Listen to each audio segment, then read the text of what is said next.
And we're back. Okay. Little man needed his water. Little man needed his water and he was scared to get it. So I had to jump in, grab his water real quick, and I'm back. So you clicked on this video because you're thinking, I want to move, or you need to move, or you have a home, you need to sell it. You inherited a home through a probate, etc., etc. You have a home to sell, and you're like, how do I capitalize? How do I get the most out of that investment when it comes time to sell? Well, this video is over that. It's over that, folks. These are some items you can make notes on. You can pause the video, rewind it, watch it again, and just complete these items. Completing these items is going to put your house on its best foot forward when going to the market. Okay. And if you're worried about, oh my gosh, like I hear all these crazy reports with interest rates rising and all this other things and inventory levels rising. Well, inventory levels always rise this time of the year. Okay. They always rise this time of the year, folks. So don't sweat that. I'm going to show you some statistics. I'm going to show you some Oklahoma statistics that will relieve that worry, because there's still such short supply here. Before I switch over, let me do my intro real quick. Where is it? There it is. Okay. If you're relocated to, move to, or move within Oklahoma and thinking about selling your home, you got to absolutely give me a call, shoot me a text, send me an email. My team of agents that work with me at eXp Realty and I are here to earn your business. If you're thinking about selling your home, this video is great for you. If you, at the end of the video, if you like it, give it a thumbs up. Give this video a thumbs up. Subscribe to the channel for great content like this, and then give us a call so one of my teammates and I can come by, take a look at your house, and go over these steps with you in person. We'd absolutely love to earn your business. Now, let's get in today's video. First, I want to show you these statistics. Look at this right here. Look at this. You see this? What you're like, what is this, Josh? What is this? Well, it is the housing months supply. Let me put my cursor right here. See this? Months supply that is available in, look at this right here, Oklahoma City, right here, Oklahoma City, Edmond, Norman, and Yukon. Okay, this is months supply of inventory over the last 5 years. 5 years, folks. So what I'm telling you is there's still more buyers than there are sellers. Just this month and just today, yesterday these numbers were lower. Just this month and just today did we get up to 1 month's supply of inventory. Just today, folks. So over the last 5 years, we've still, if you read all the articles, do a Google search. How many months supply of houses changes the market? And a lot of your Google searches are going to say 6 months supply of housing inventory is the happy medium. Guys, in Oklahoma, we haven't had that for 5 years. The last time, let me bump this out to max. So the last time we had 6 months supply of inventory was back in September 2011. September 2011. So what I'm telling you right now is if you're thinking about selling, it's okay. It's still a seller's market. It's still a seller's market. Now, you've got to do some of these steps that we're getting ready to talk about to be able to get the most amount of money for your home. You've got to do some of these steps, but just look at this. There's only 1 month's supply of inventory on the market right now. On the market right now. So don't, if you're thinking about selling, don't freak out. Don't freak out. Your house will still sell. I have my team members are still listing houses and getting them sold for buyers. You know, if it's priced right, if it's a great product, if it's not overpriced, if it doesn't need a lot of work, there's still buyers that need to live in houses, because buyers either have to rent houses or they have to buy houses. And it's usually a lot cheaper to buy. And it usually always, not always, it usually helps out buyers who become homeowners build their wealth better. It helps them out build their wealth better. Thank you for the thumbs up. The software doesn't tell me who thumbs ups me. Thank you so much for that. I appreciate that. So let's get in today's steps. Where is my slides at? Oh, guys. All right, perfect. Prepping your home to sell in today's market. Step number 1, call your local favorite agent. Call your most favorite agent and let them know, hey, I'm thinking about selling. And they're going to say, thank you so much for giving me a call and giving me this opportunity to earn your business. I'm going to run a comparable market sales analysis on your home, let you know what homes like yours in the neighborhood and the area are selling for. That way you'll know how much equity you're taking into your new home. And then they'll go over the 5 seller questions. You've seen my other videos. Why isn't that showing up? The 5 seller questions that you've seen in my other videos with you. New roof, remodeled, current payoff, best email. Will you and the missus be there? Will you and the misters be there to go over the numbers when we go over them, et cetera, et cetera, et cetera. Okay, they're going to go over that. Okay, so step number 2, go over that comparable market sales analysis sheet. Go over that packet. It's usually like 6-7 pages just on the sales, and then it's another little packet about how they help you sell the home. And if you're in Oklahoma, you got to be calling me. Shoot me a text, send me an email. The group of agents that I work with, eXp Realty and I would absolutely would love to earn your business. Now, don't forget to give the video a thumbs up and subscribe to the channel for more great content just like this. I love this stuff. I love talking to you. I love helping you sell your house, buy your homes, things like that.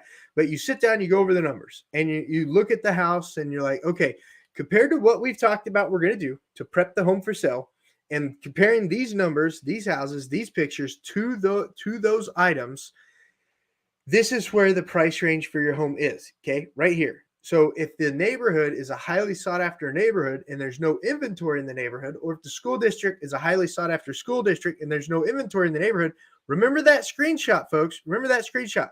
There is only a month's supply throughout. So Oklahoma City, 1 month's supply. Edmond, 1 month's supply. Norman, 1.1 months supply. Yukon, 1.1 months supply of inventory. This is the inventory that's currently on the market, okay? So theoretically, when you put your home on the market, even though we've had inventory levels rise from half a month back in February to a month here in May, theoretically, and a lot of the comparables that I've been looking at, folks, there's still nothing available in those neighborhoods. So you have a great chance of selling your home still in today's market, even with the interest rates rising. What the interest rates did that rose is it pulled the buyer's buying power down. So now instead of a 4-bed with a study or a 4-bed with a bonus room, now that buyer if they're a payment buyer, if they're like, all I can spend is $2,000 a month on my home to live comfortably and still get to go on vacations, all that rate change did was pull that buyer down to now maybe they just want a 3-bed with a study or a 3-bed with a bonus room. They don't want that 4th bedroom. Okay, it adjusted it. It hasn't done anything to the values of property yet because there's still such short inventory supply. So you discuss the numbers. You discuss the financing on your new home. You know, what do you want with that new home now that you know how much equity you're pulling out of this home? How much equity are you going to put down on this home when discussing the numbers to get your payments where you want them to be as the seller on this home? Okay, so step number 1, call your favorite agent and discuss the finance. What? Did I mess that up? Oh, right here. Go over the comparable numbers with your favorite agent. Okay, step number 2. Step number 3, you want to focus on curb appeal. Okay, mow and string trim, edge, string trim, edging is also involved in that. Trim all the trees and bushes. Okay, trim them all up, make them look nice and presentable. Mulch, and then pressure wash the entryway. Don't go crazy with that pressure washer. Hold it back. You're just rinsing the Oklahoma dirt off the house. You guys know what I'm talking about, the Oklahoma dirt. You're just rinsing it off the house, off of the front porch. If you've got a covered front porch, oh, that's so great. Everyone loves the covered front porches. So that's what you do. Number 3 is the curb appeal. Number 4, declutter and clean twice. Look, you're getting ready to move. Go get a storage unit. Start boxing stuff up right away. Go get a storage unit. Start putting anything you haven't touched in the last 30 days. Box it up, put it in storage. Use the mothballs, get the critter traps in your storage unit. You don't want critters in your storage unit, but box it up. If you got a kitchen that has like 5 sets of dishes, you just need one. Shoot, box them all up and just use paper plates. Get some fancy paper plates if you want them. And don't forget, lumber's a renewable resource. Okay, they can plant more trees. It's a whole industry. It's okay to use paper plates. Nothing wrong with it. I promise. It's a renewable resource.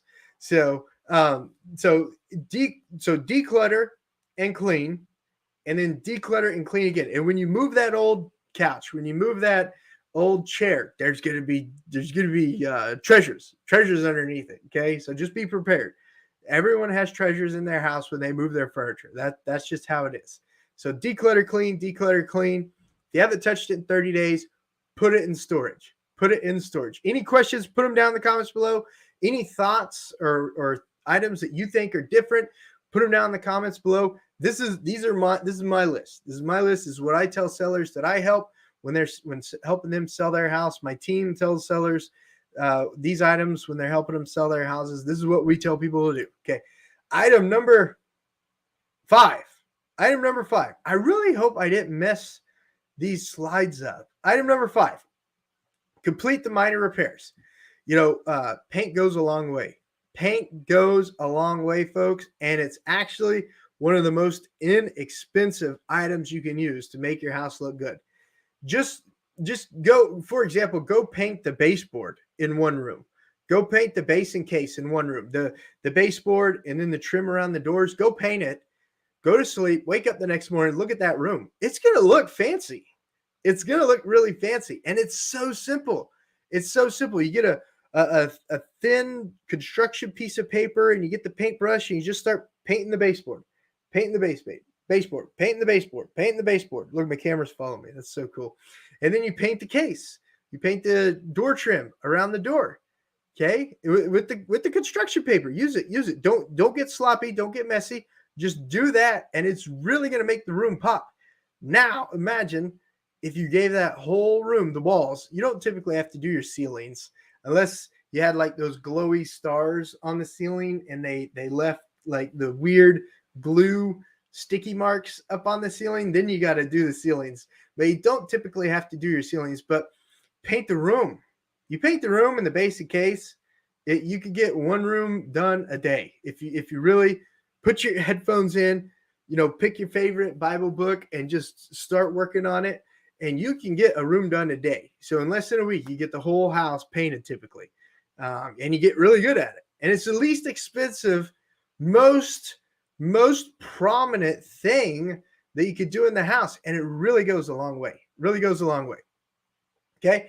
And then the things that are used the most, the fans. If you've got the wobbling fan, go get a new fan. The fan's like $100. You can get a decent fan for $100 at the Lowe's or the Home Depot. Go get it. And if you're a veteran, you get discounts. You get 10% off if you're a veteran. Oh, I'm getting a call from my buddy. Let me tell him, I'm going to call him right back. I'm in a meeting. I'm going to tell him I'm in a meeting with you because I enjoy talking to you. I'm so happy you're on the channel today. Give it a thumbs up if you enjoy it. If you like this content, subscribe to the channel. Okay. And then hardware. You know what I'm talking about on those kitchens that has the one piece of hardware that the screw isn't screwed in all the way, or the one piece of hardware where the screw it does screw in all the way and it still spins. Get those little washer kits. They've got little bitty washer kits that you can get from Walmart in the hardware section, or if you're at Home Depot or Lowe's picking up a fan already, get the little washer kits, and you can a lot of times put washers on the back of those screws, and that creates the traction that the screw needs to grab more wood on the back of the cabinet and tighten up those hardware pieces. Okay? And WD-40 on your door hinges. Yes, WD-40 on your door hinges and your vinyl windows. If you've got sticky windows, spray some WD-40 on it. Consult your doctor before using any chemicals in your house, though. Full disclosure, I'm not a doctor. And in today's environment, you've got to consult an expert on everything. Spray the WD-40 on the window sliding parts. I'm not a window expert, whatever that's called. If you know the name of the window sliding parts, put it down in the comments below. Spray those, and your windows, I'm telling you folks, they're going to go up and down like they're brand new. Like they're brand new. It is the greatest thing in the world. Whenever I list a house, I've got WD-40 in my home. I'm always squirting the front door lock because that lock never gets used and it's always dirty and grindy and stuff. Squirt some WD-40 in there, spin the key a couple times. It's like brand new. It's like brand new. Do the door hinges. If you got a squeaky door, do the door hinges. If you got windows that are stuck and they're vinyl windows, use that on the little Why does that keep doing that? It keeps putting my slides right on top of my head. On the door windows, and boom, WD-40, little washers for your hardware to tighten it up, new fans if you need them, and then paint and caulk and grout goes a long way. Goes a long way.